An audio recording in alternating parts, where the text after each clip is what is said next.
In the winter of 1857, 4 women vanished from a remote Mormon settlement in Utah Territory without leaving a single footprint in the snow. Their husband, Ezekiel Whitmore, claimed they had departed to visit family in the east, an impossible journey during the territory's most brutal winter on record.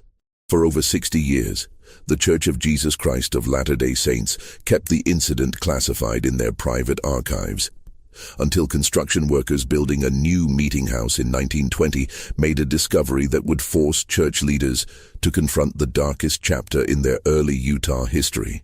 What they found buried beneath the chapel's foundation would challenge everything the community believed about faith, family, and the price of building Zion in the wilderness.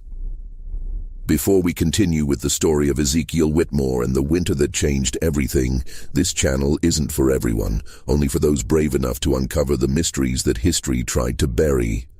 If you're ready to hear stories that will make you question what really happened in America's past, hit that subscribe button and ring the notification bell. And tell me in the comments, what state are you listening from? Are you brave enough to hear the truth about the early Mormon settlements? Let's find out together. The discovery in 1920 would prove that some secrets are too terrible to stay buried forever. The Utah Territory of 1847 was a land of impossible dreams and crushing realities. When Brigham Young first gazed upon the Salt Lake Valley and declared this is the place, he was looking at thousands of square miles of alkaline desert, bracketed by mountains that would trap his people in complete isolation for months at a time. Yet for the Mormon pioneers, this desolation was providence, a promised land where they could practice their faith without the persecution that had driven them from Missouri, Illinois, and every other place they'd tried to call home. Ezekiel Whitmore arrived in the valley during the second wave of Mormon migration in late September 1847. Unlike the advance company that had accompanied Brigham Young, Whitmore's group faced the approaching winter with insufficient supplies and inadequate shelter. He was 34 years old, a skilled carpenter from Vermont who had converted to Mormonism in 1843 after hearing Joseph Smith speak in Nauvoo. What set Whitmore apart from most of his fellow pioneers was his family situation. He traveled with 4 wives, all legally married to him under the principle of plural marriage that the church had begun practicing in secret. His first wife, Sarah Whitmore, was 31, a steady woman with graying hair who had been married to Ezekiel for 8 years. She was barren, a fact that in Mormon theology made plural marriage not just acceptable, but necessary for achieving the highest degree of celestial glory. Sarah had herself selected Rebecca Thornton, 27, as Ezekiel's second wife in 1845. Rebecca was educated, unusual for a woman of her time, and could read both English and German. She questioned church doctrine more openly than was comfortable for most Mormon men, but Ezekiel seemed to value her intellectual contributions to their family discussions. Mary Kellerman became the third wife in early 1847, just before the journey west. At 24, she was pregnant with her first child and suffered greatly during the trek across the plains. Her German immigrant parents had died during the Nauvoo period, leaving her with no family except the Whitmore household. The fourth wife, Ruth Caldwell, was barely 19 and had joined the family only 3 months before they departed for Utah. Her marriage to Ezekiel had been arranged by church elders who felt she needed protection after her own family died in the Missouri conflicts. The Whitmore family settled in what would later become known as Mill Creek, about 8 miles southeast of the main Salt Lake settlement. Ezekiel chose the location because a small creek provided water year-round, and the land showed promise for farming. More importantly, the isolation suited his temperament. He had always been a private man who preferred the company of his wives and his work to the social obligations of community life. That first autumn, Ezekiel worked with desperate intensity to prepare for winter. He built a large cabin with separate rooms for each wife, following the careful protocols that Mormon men had developed for managing plural households. The cabin was solidly constructed, with thick log walls and a stone foundation, but it was the only structure for miles in any direction. Their nearest neighbors were a family of Danish converts living 3 miles to the north, and even they would be unreachable once the snows began. The Mormon community in those early years was tight-knit by necessity. Every family's survival depended on cooperation, shared resources, and mutual support.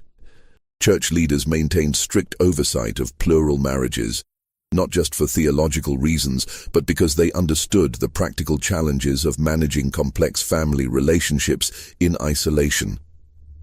Men who practiced plural marriage were expected to maintain harmony in their households and to contribute positively to the community's overall welfare.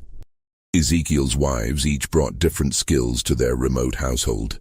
Sarah managed the domestic affairs with quiet efficiency, organizing food storage and textile production for the winter ahead. Rebecca kept detailed records of their supplies and expenditures, and she had begun teaching herself basic medical skills that could prove essential in emergencies.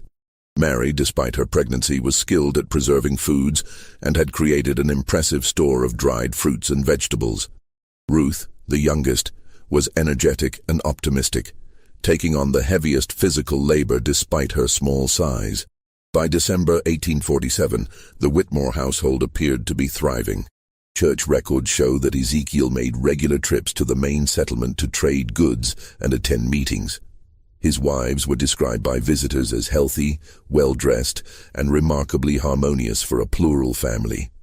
Bishop William Curtis, who visited the cabin in early December, later wrote in his journal that the Whitmore family seemed blessed with unusual unity and prosperity, a testament to righteous living and proper order in the home.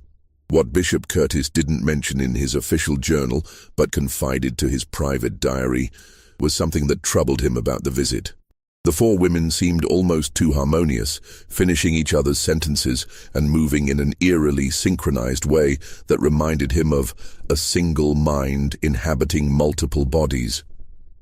He noted that they all bore similar marks on their wrists, small, deliberate cuts that they claimed came from kitchen accidents, but which all appeared to be the same age and depth. The winter of 1847-1848 was severe even by Utah standards. Snow began falling in mid-November and continued intermittently through March. The temperature dropped to 20 below zero multiple times, and the wind howled across the valley with such force that it could knock a grown man off his feet. For families living in the main settlement, the winter was challenging but manageable. For isolated families like the Whitmores, it was a test of preparation, faith, and endurance. The last confirmed sighting of all four Whitmore women together was on December 19, 1847, when a group of men from the main settlement passed by the cabin while hunting. They reported seeing smoke from the chimney and briefly spoke with Sarah and Rebecca, who appeared at the door to accept a gift of fresh deer meat. The women thanked them politely but declined an invitation to send someone back to the settlement for Christmas services, saying they planned to hold their own family worship. What happened next would puzzle investigators for decades and create the most persistent mystery in early Mormon Utah history. The first sign that something was wrong came on January 8, 1848, when Ezekiel Whitmore appeared at the main settlement asking to speak privately with Bishop Curtis.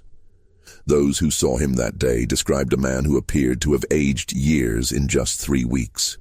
His clothes were disheveled, his beard unkempt, and his eyes held what one witness called the look of a man who had seen too much. In the privacy of the bishop's cabin, Ezekiel explained that his wife Sarah had received a revelation directing her to travel east to care for her sick sister in Missouri.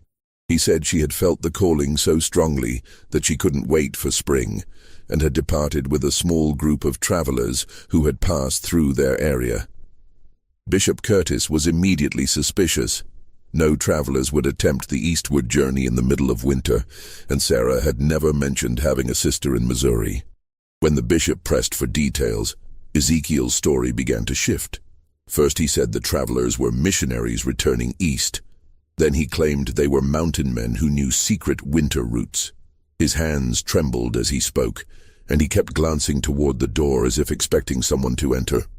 Most disturbing was his insistence that the bishop shouldn't visit the cabin to check on the remaining wives, claiming they were observing a period of spiritual purification that required complete isolation.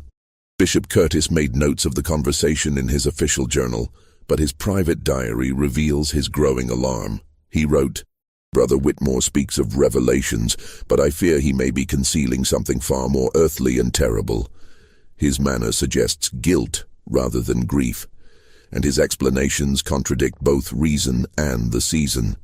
3 weeks later, on January 30th, Ezekiel returned to the settlement with an even more disturbing report. Rebecca, he claimed, had also received a calling to travel east, this time to serve as a teacher in a mission school. She had departed with another group of travelers, taking only essential supplies.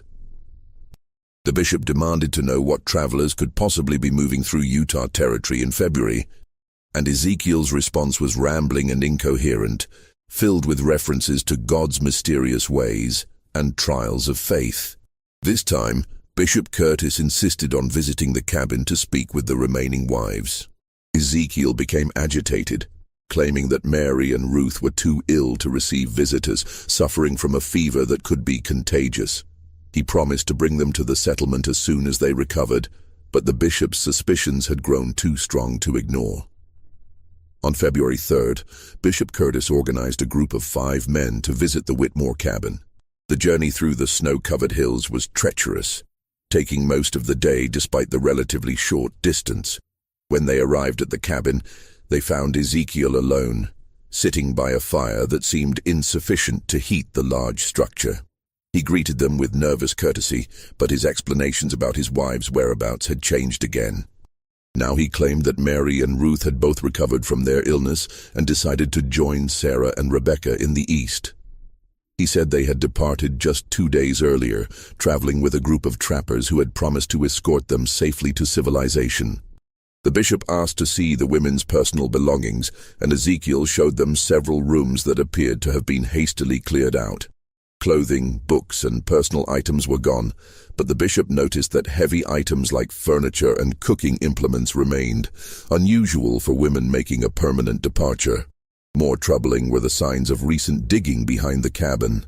Ezekiel explained that he had been working on an expansion of the root cellar, preparing for the next winter. But the ground was frozen solid, and the amount of disturbed earth seemed far greater than necessary for a simple food storage area. When one of the men commented on the difficulty of digging in frozen ground, Ezekiel's response was sharp and defensive, claiming that God's work requires dedication even in the hardest conditions. The visiting party spent the night in the cabin, and several of them later reported feeling deeply unsettled by the experience. The building was too quiet, they said, with none of the subtle sounds that indicated the presence of women. No rustling of skirts, no soft conversations, no feminine touches in the daily routines. Ezekiel served them a meal that seemed to consist entirely of preserved foods, despite the fact that fresh bread and dairy products should have been available if women had been managing the household recently. Most disturbing was an incident that occurred during the night. Thomas Garrett, one of the visiting men, was awakened by what he described as the sound of weeping, faint but distinct, coming from somewhere beneath the cabin. When he mentioned this to the others in the morning, they dismissed it as wind or settling timber, but Garrett remained convinced that he had heard human voices in distress. The bishop's party departed the next morning with more questions than answers. In his private journal, Bishop Curtis wrote, "I fear that Brother Whitmore may have committed acts that will bring shame upon our people and our faith. The isolation of winter can drive men to desperate measures, and I worry that the pressures of plural marriage may have proven too great for his spirit to bear." However, the bishop faced a difficult decision. The Mormon community was already under scrutiny from the federal government, and rumors of violence or impropriety could bring unwanted attention from authorities. The principle of plural marriage itself was controversial, and any scandal involving a polygamous family could be used to justify government intervention in church affairs. After consulting with other church leaders, Bishop Curtis decided to continue monitoring the situation quietly, while hoping that the spring would bring some resolution to the mystery. Throughout the remaining winter months, Ezekiel made regular appearances at the settlement, always alone and increasingly gaunt. He claimed to be in regular correspondence with his wives, receiving letters that confirmed their safe arrival in the East and their happiness in their new circumstances. But he could never produce these letters, claiming they were too personal to share, or that he had accidentally destroyed them in the fire. Members of the community began to whisper among themselves.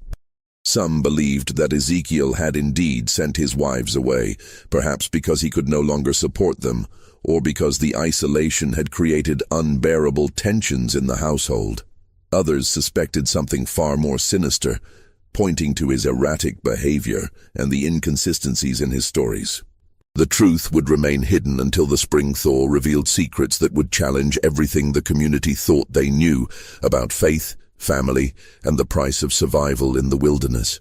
When the snows melted in April 1848, Bishop Curtis finally had the opportunity to conduct a thorough investigation of the Whitmore property. What he discovered there would haunt him for the rest of his life and create a mystery that would persist for over 70 years. The cabin itself appeared to have been abandoned for weeks. A thick layer of dust covered the furniture, and the rooms that had supposedly belonged to the four wives showed signs of hasty cleaning rather than normal departure. More significantly, the bishop found several items that contradicted Ezekiel's claims about his wives' voluntary departure. Rebecca's most treasured possession, a leather-bound journal in which she had recorded her thoughts and observations since joining the family, was hidden beneath a loose floorboard in what had been her room. The final entry, dated December 20th, 1847, was written in a shaking hand and contained a single cryptic sentence. He says we must all make the ultimate sacrifice for the sake of the eternal family, but I fear his revelations come from a darker source than heaven. Behind the cabin, the area that Ezekiel had claimed to be excavating for root cellar expansion told a different story. The disturbed earth covered a much larger area than necessary for food storage, and the digging appeared to have been done in stages over several weeks. Most disturbing was what the bishop found partially buried in the loosened soil. Fragments of fabric that matched descriptions of clothing worn by the four wives, along with personal items including a wedding ring that Sarah had worn since her marriage to Ezekiel. The bishop also discovered evidence of what appeared to be some kind of ritual activity. In a cleared area near the digging site, he found the remains of multiple fires, arranged in a specific pattern that seemed deliberate rather than practical. Mixed with the ashes were burned fragments of paper that appeared to be pages from religious texts, though not from any standard Mormon publications. Some of the legible fragments contained references to blood atonement and eternal sealing through sacrifice, concepts that existed in Mormon theology but were being interpreted in ways that horrified the bishop. More evidence came from the cabin's interior. In the room that had belonged to Ezekiel and Sarah, the bishop found a hidden compartment containing several notebooks filled with Ezekiel's handwriting. The entries documented his growing obsession with what he called the principle of ultimate consecration, a belief that God required the faithful to surrender everything, including life itself, to achieve the highest degree of celestial glory. The notebooks revealed that Ezekiel had been studying obscure religious texts and had begun to believe that his family had been chosen for a special mission that would require extraordinary sacrifice. The final entries in these notebooks described Ezekiel's growing certainty that his wives had been sent to him specifically to fulfill this divine purpose. He wrote about receiving visions that showed him the eternal glory that awaited families who proved their absolute devotion through ultimate sacrifice. The handwriting became increasingly erratic as the entries progressed, and the later pages contained disturbing references to the willing offering of innocence and the sealing power of shed blood. Bishop Curtis faced an impossible situation. The evidence strongly suggested that Ezekiel had murdered his four wives, possibly as part of some twisted religious ritual. But Ezekiel himself had vanished completely, leaving no trace of his whereabouts or intentions. The bishop's attempts to track him proved fruitless. He had simply disappeared into the vast wilderness of the Western Territories, where a man could lose himself forever if he chose to do so. The church leadership made the difficult decision to classify the entire incident as confidential. They were acutely aware that any public revelation of the suspected murders would provide ammunition for anti-Mormon sentiment and could bring federal intervention that would threaten the survival of their entire community. The official records were sealed, and the few men who knew the truth were sworn to secrecy. The Whitmore cabin was quietly dismantled, and the disturbed earth behind it was carefully restored to its natural state. The church purchased the property and designated it as unsuitable for settlement, ensuring that no one would accidentally discover what might remain buried there. The four wives were officially listed as having relocated to the eastern states, and their disappearance was explained as a family decision to return to more settled areas. But secrets have a way of persisting, especially in small communities where every family's business is known to all their neighbors. Over the years, whispered stories began to circulate about the winter when four women vanished and one man's faith led him to commit unspeakable acts. Some versions of the story claimed that Ezekiel had been driven insane by isolation and religious mania. Others suggested that he had discovered something in the isolated valley that had demanded a terrible price for his family's survival. The most persistent rumors centered on the idea that Ezekiel had not acted alone. Some believed that the four women had been willing participants in whatever ritual had cost them their lives, convinced by their husbands' claims of divine revelation that their sacrifice was necessary for eternal salvation.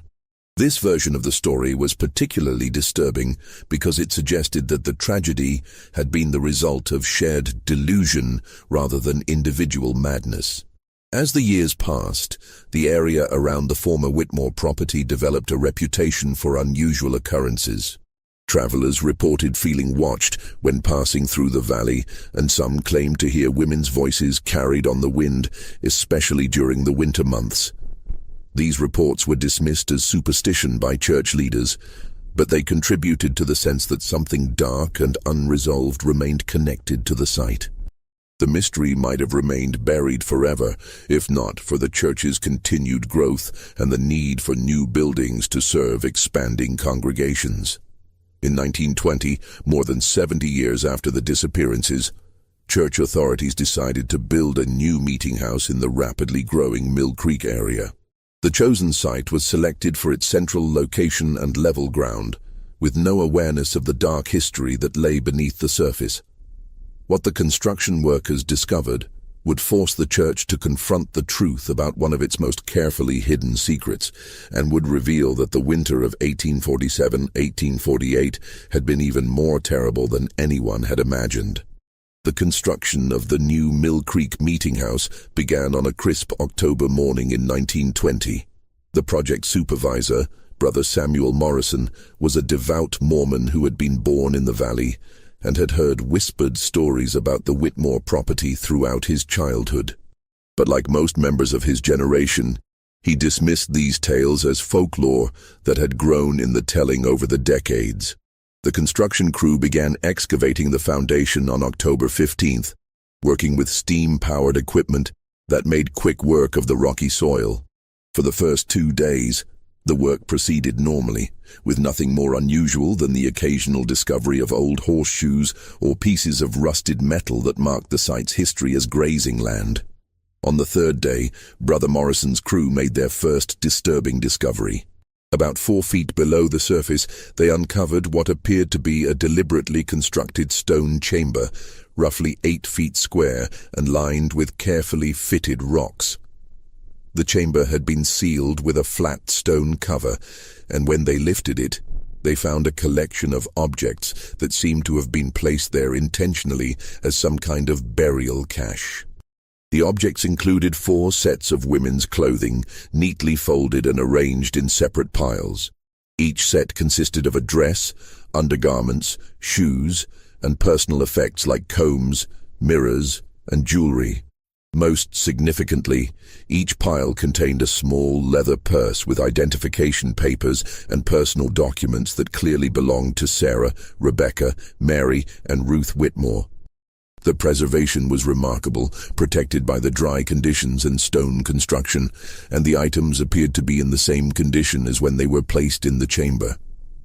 Brother Morrison immediately contacted Bishop Harold Stevenson, the current leader of the Mill Creek Ward.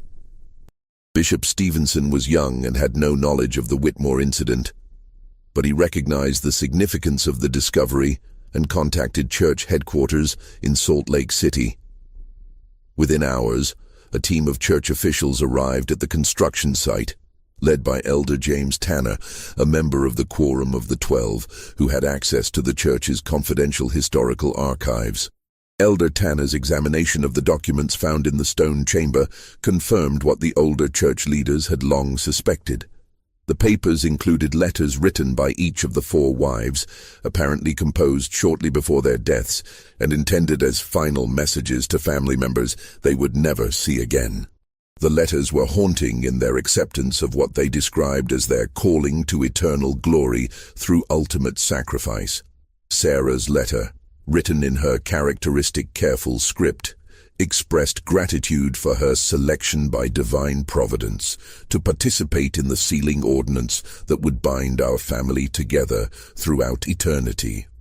Rebecca's letter was longer and more theologically complex, containing references to obscure doctrines and her belief that the shedding of innocent blood in righteousness would open the doors of celestial glory for all who participated in willing submission to God's will. St. Mary's letter was the most heartbreaking, filled with references to her unborn child and her faith that the sacrifice of 2 lives would count as double offering in the eyes of the Lord. Ruth's letter was the shortest, consisting mainly of expressions of love for her family and her excitement about joining the eternal family in the most sacred way possible.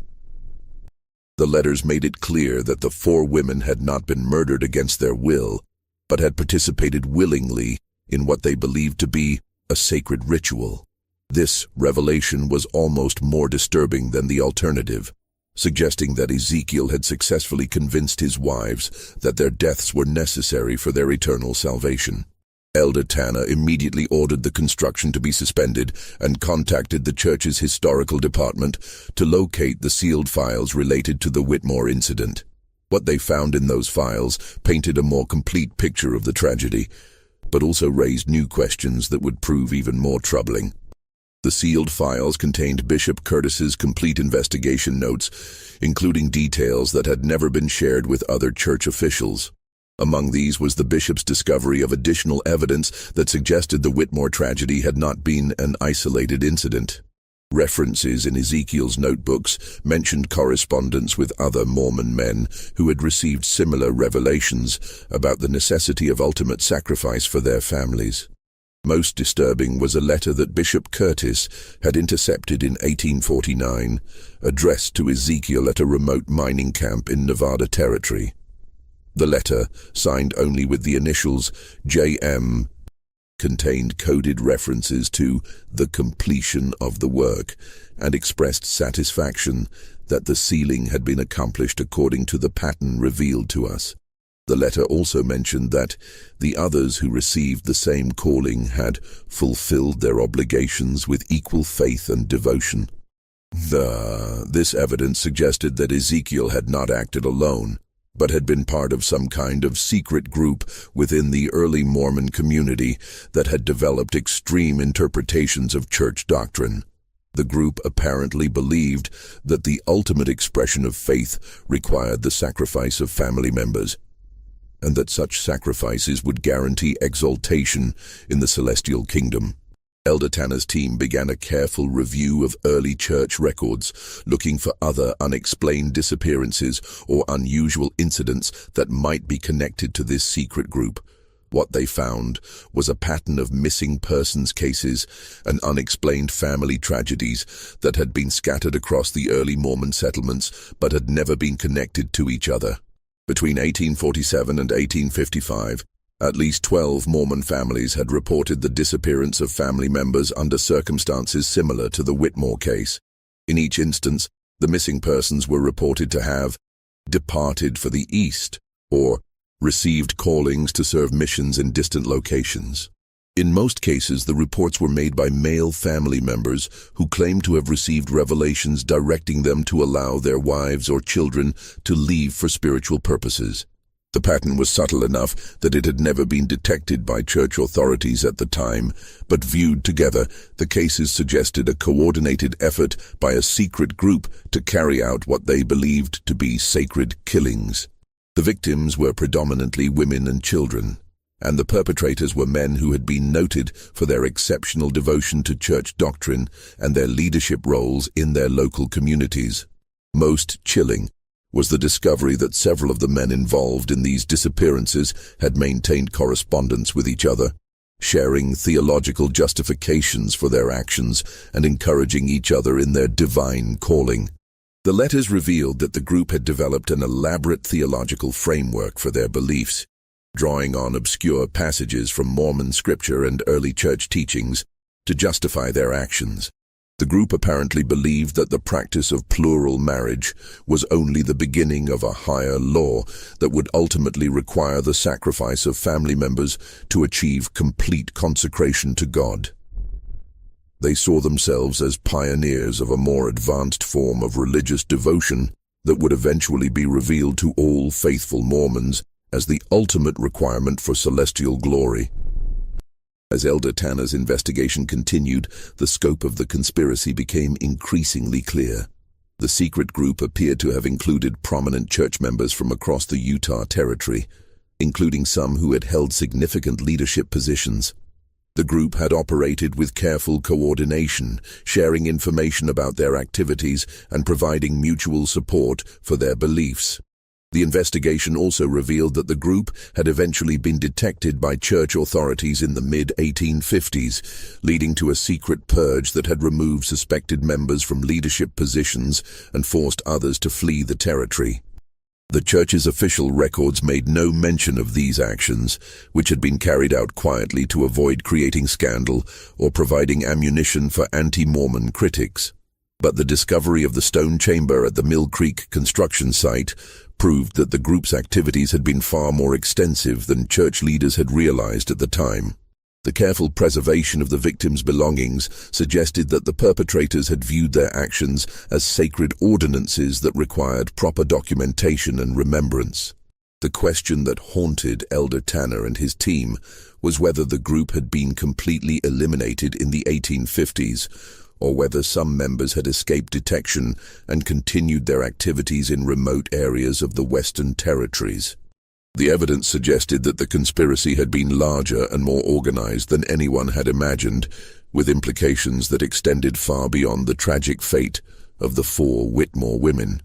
The investigation would soon reveal that the stone chamber was only the beginning of what lay buried beneath the Mill Creek construction site, and that the winter of 1847 to 1848 had been even more terrible than the darkest rumors had suggested.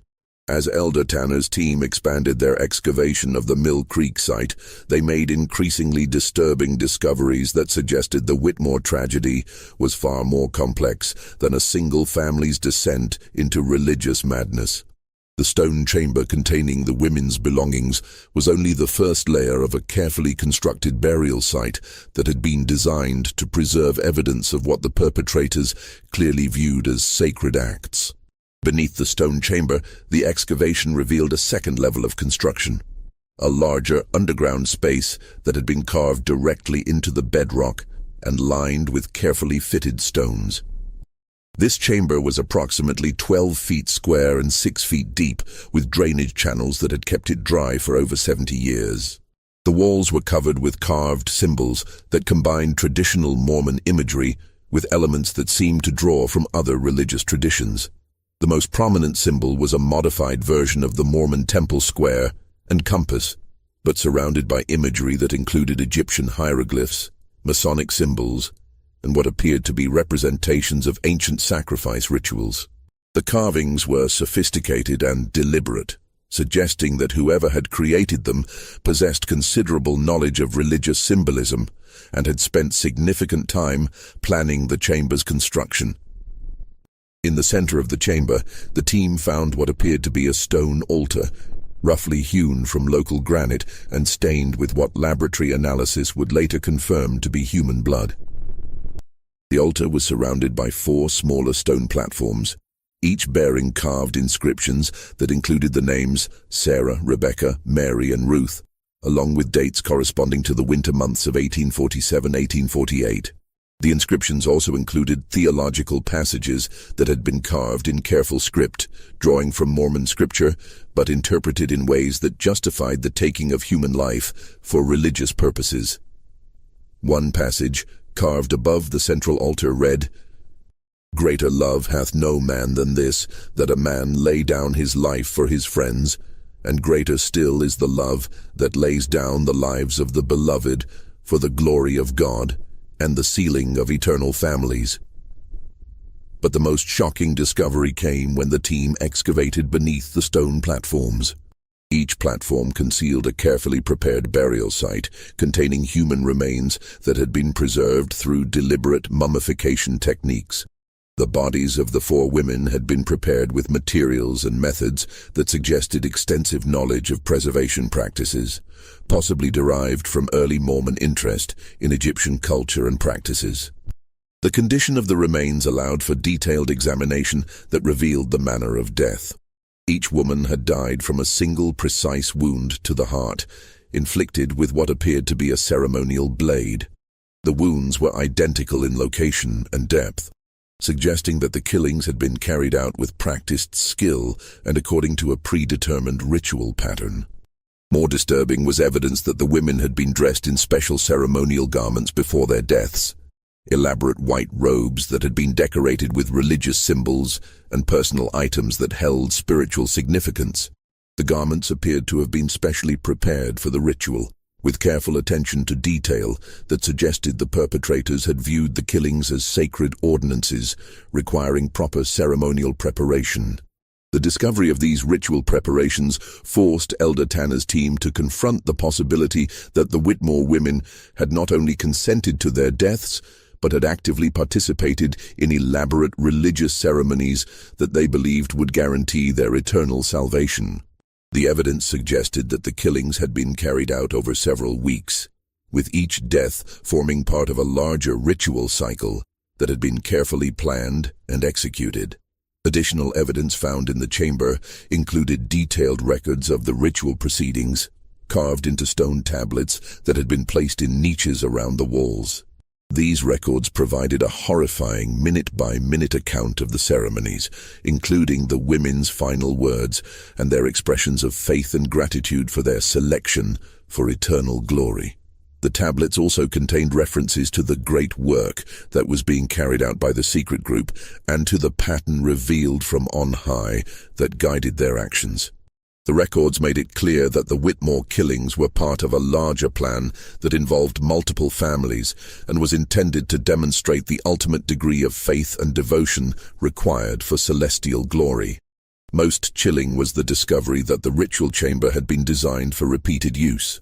The drainage systems, preservation techniques, and careful construction suggested that the site had been intended to serve as a permanent location for similar ceremonies.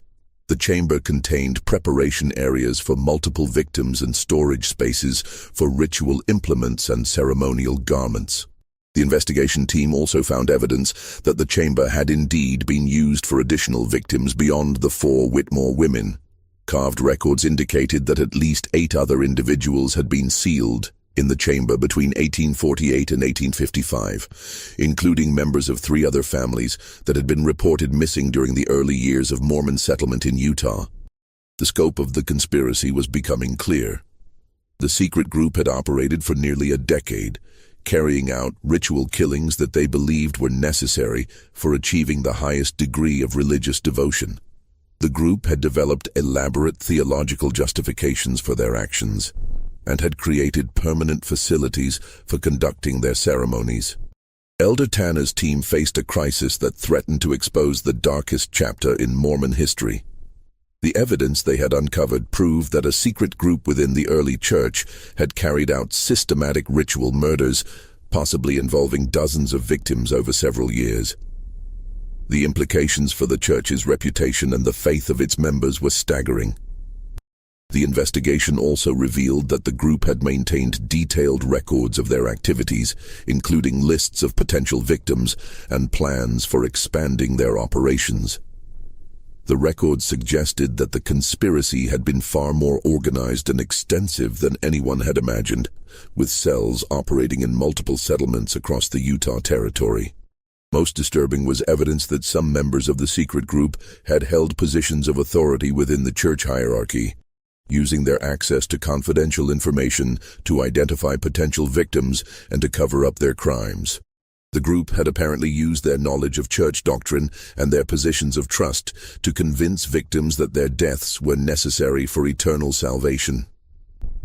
The investigation team realized that they were uncovering not just a series of isolated crimes, but evidence of a systematic conspiracy that had operated within the highest levels of the early Mormon church. The implications were so serious that Elder Tanner immediately contacted the church's first presidency to report his findings and to request guidance on how to proceed. The decision that would be made in the coming days would determine whether the truth about the Whitmore tragedy and the larger conspiracy would ever be revealed to the public, or whether it would be buried once again to protect the church from scandal and persecution. But as Elder Tanner's team continued their excavation, they began to suspect that the underground chamber held even more terrible secrets that would make the choice between truth and concealment even more difficult. The final phase of Elder Tanner's investigation began when his team discovered a hidden passage leading from the main ritual chamber to an even deeper level of construction.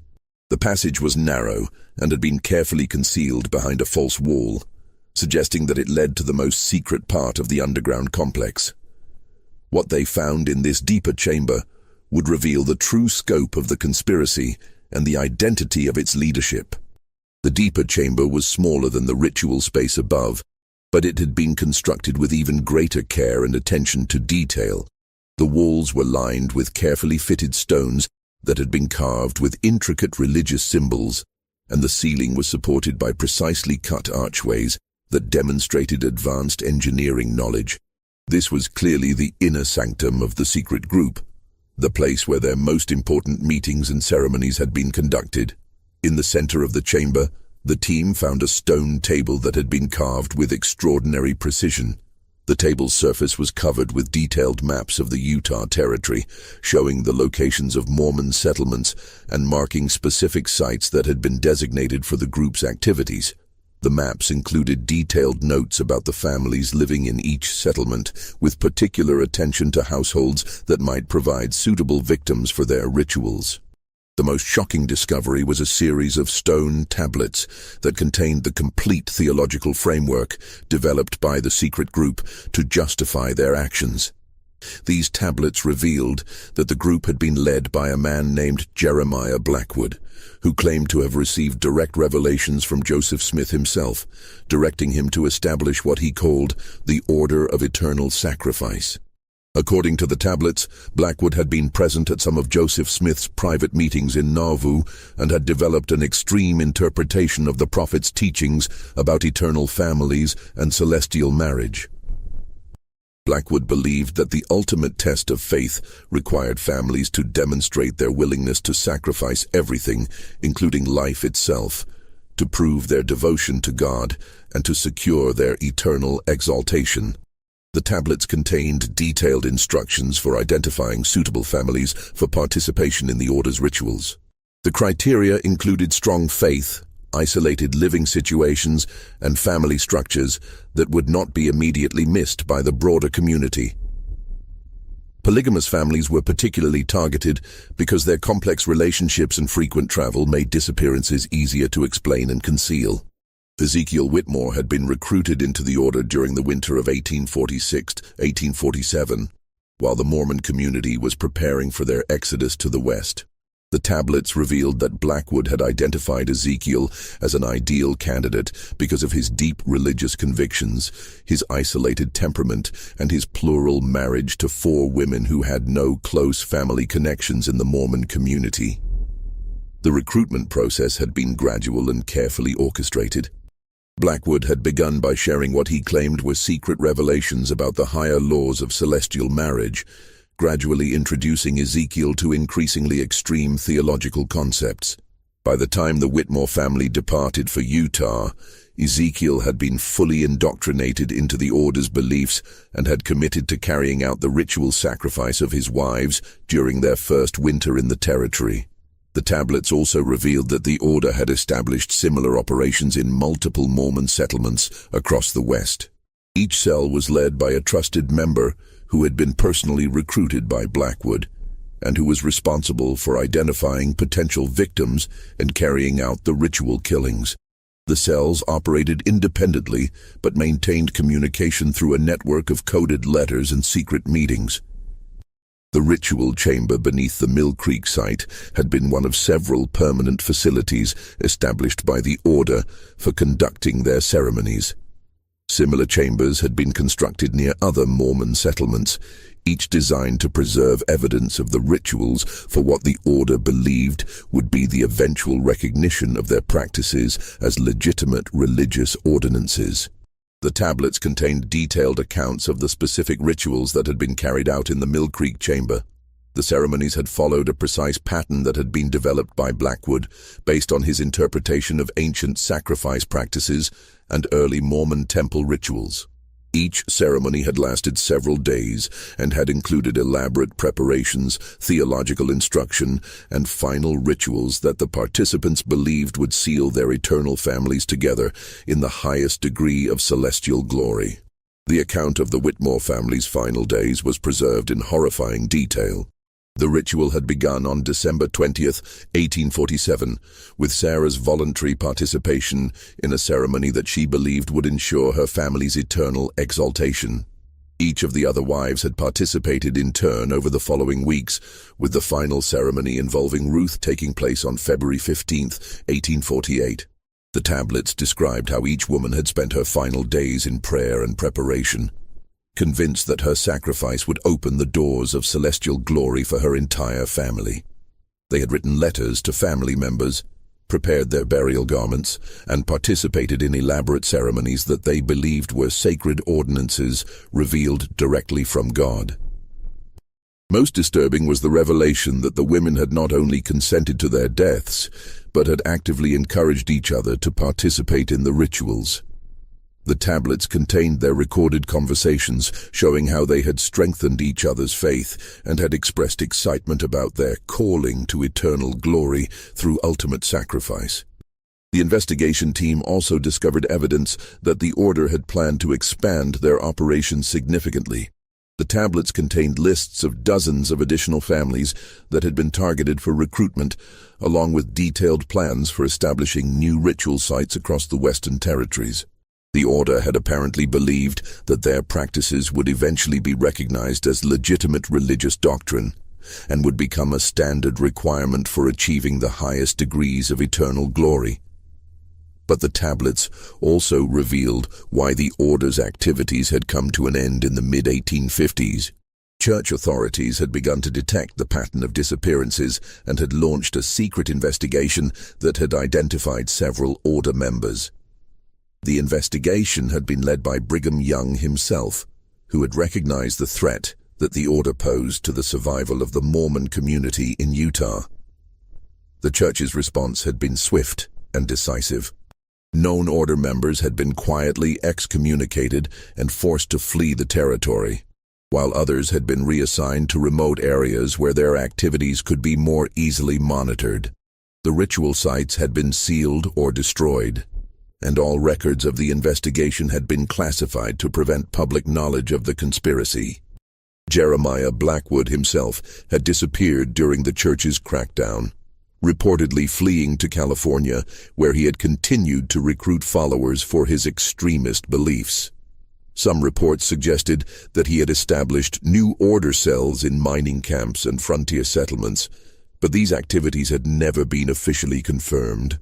The tablets also contained Blackwood's final message to his followers, written shortly before his disappearance.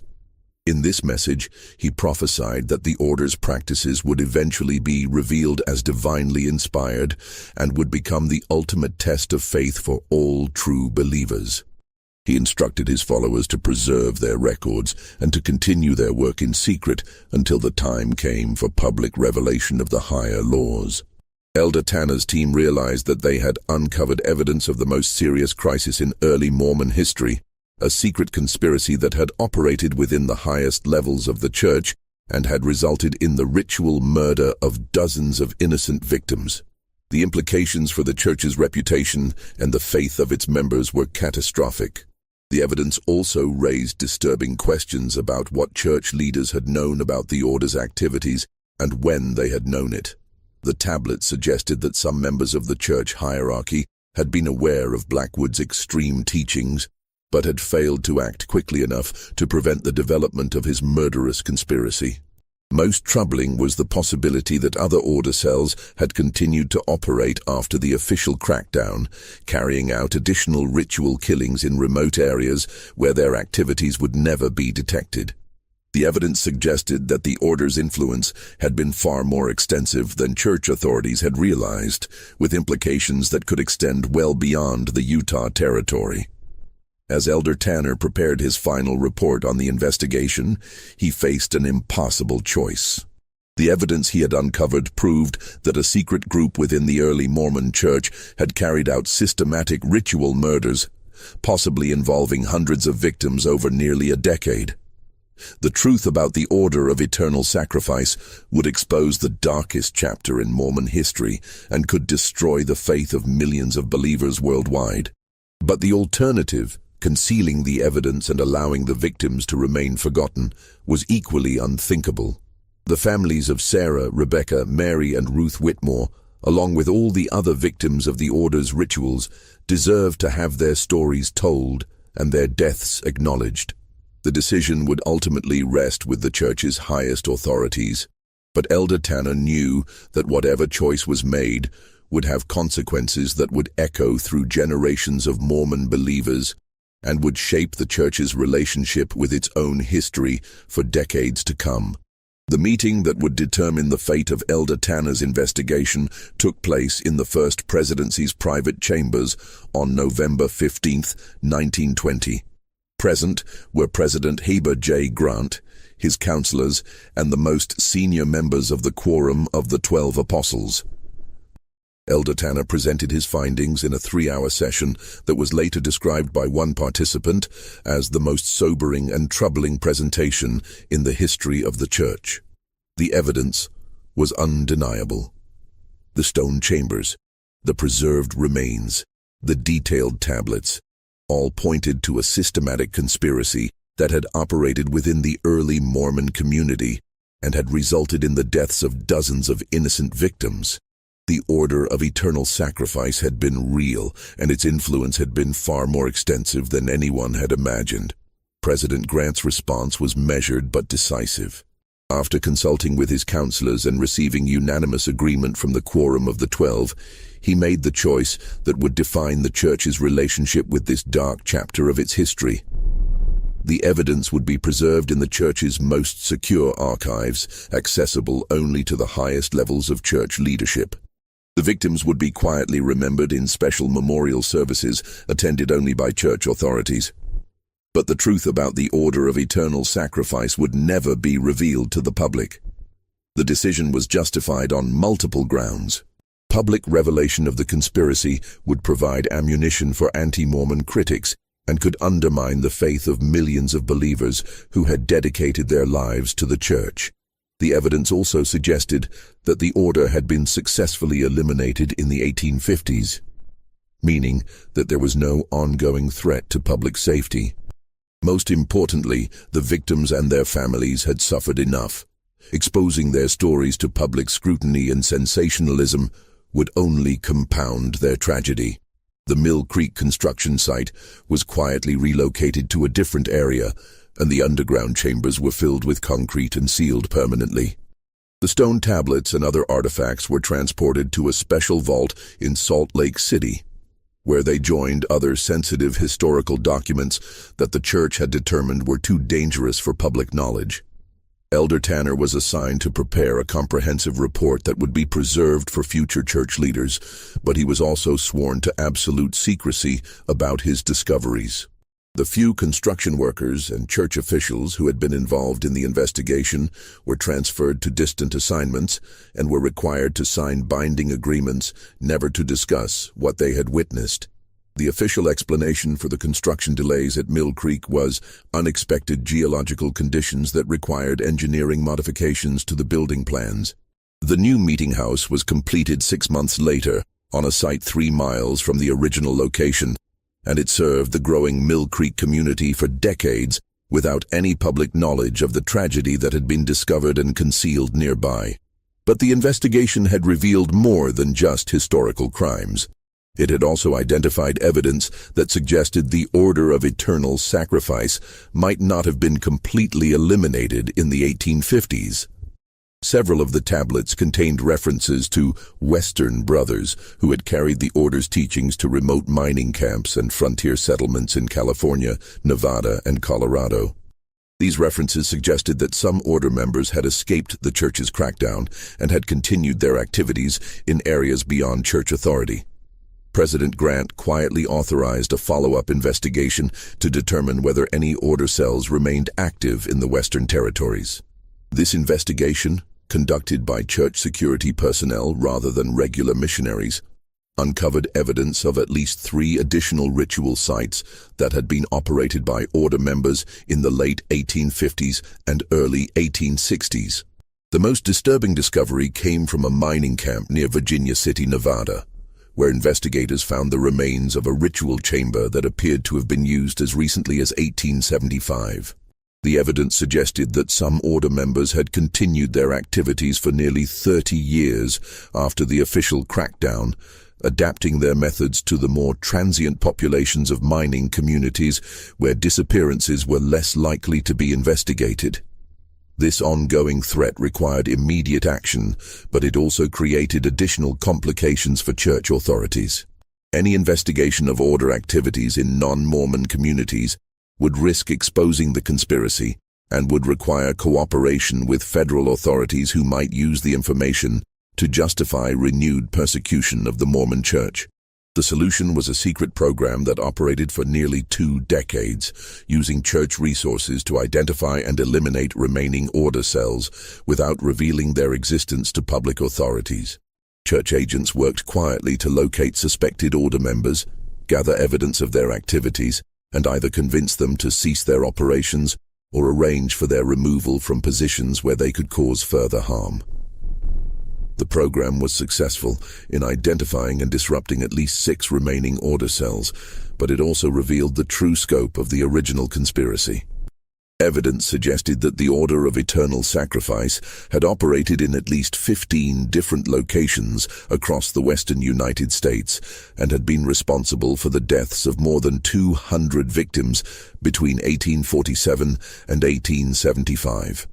The final order cell was eliminated in 1895 when church agents located the aging Jeremiah Blackwood himself, living under an assumed name in a remote mining camp in the Colorado Territory. Blackwood, then in his 70s, had continued to practice his extreme beliefs and had recruited a small group of followers who had carried out at least 12 additional ritual killings over the previous decade. Blackwood's capture and the seizure of his extensive records marked the end of the Order of Eternal Sacrifice as an active threat. But it also provided church authorities with the complete picture of the conspiracy for the first time. The records revealed that the order had been far more organized and influential than anyone had realized, with connections to other extremist religious groups and evidence of influence on early Mormon theology that extended far beyond the Utah Territory.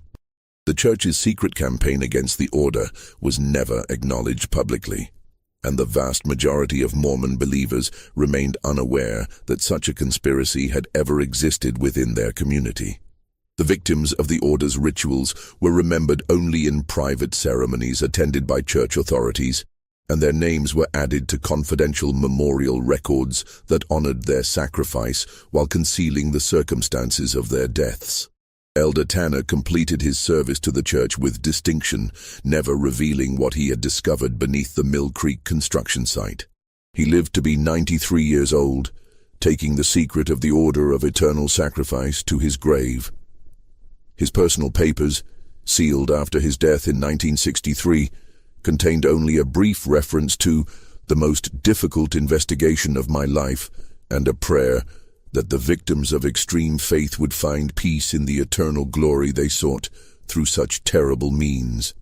The stone chambers beneath Mill Creek remain sealed today, their contents preserved as evidence of one of the darkest chapters in American religious history. The truth about Ezekiel Whitmore and his 4 wives, along with the hundreds of other victims of the Order of Eternal Sacrifice, continues to rest in the Church's most secure archives, known only to a select few who bear the burden of this terrible knowledge. Modern Church authorities have occasionally debated whether the time has come to reveal the truth about the Order, but each generation has ultimately concluded that the potential harm outweighs any benefit that might come from public disclosure.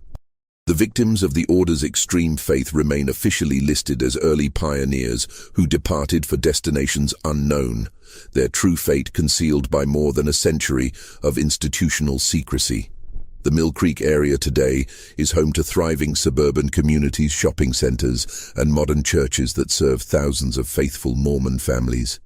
Few residents know that their neighborhood was once the site of ritual chambers where dozens of innocent people died in pursuit of eternal glory.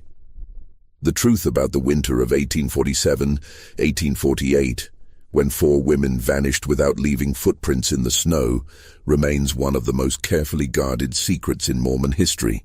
Whether that secret will ever be revealed, or whether it will remain buried forever beneath the weight of institutional protection and the passage of time, is a question that only future generations of church leaders will be able to answer. But the story of Ezekiel Whitmore and his 4 wives serves as a haunting reminder of the terrible consequences that can result when religious faith is twisted into justification for unspeakable acts, and when the pursuit of eternal glory leads to the destruction of innocent lives. The mystery that began with 4 missing women in a remote Utah cabin had revealed a conspiracy that challenged everything the Mormon community believed about their early history. And in the end, the choice between truth and concealment had shaped the Church's relationship with its past in ways that continue to influence its leaders and believers more than a century later. Just when we thought we'd uncovered the complete truth about the Order of Eternal Sacrifice, new questions continue to emerge. If this story has given you chills, imagine what other secrets might be buried in America's religious history. Hit that like button if you believe some truths are too terrible to reveal, and subscribe to join our community of brave souls who aren't afraid to explore the darkest mysteries of our past. What do you think? Should the Mormon Church reveal the complete truth about the Order, or are some secrets better left buried? Share this video with someone who can handle these dark revelations, and let me know in the comments what other religious mysteries you'd like us to investigate. The truth is out there, waiting for those courageous enough to seek it.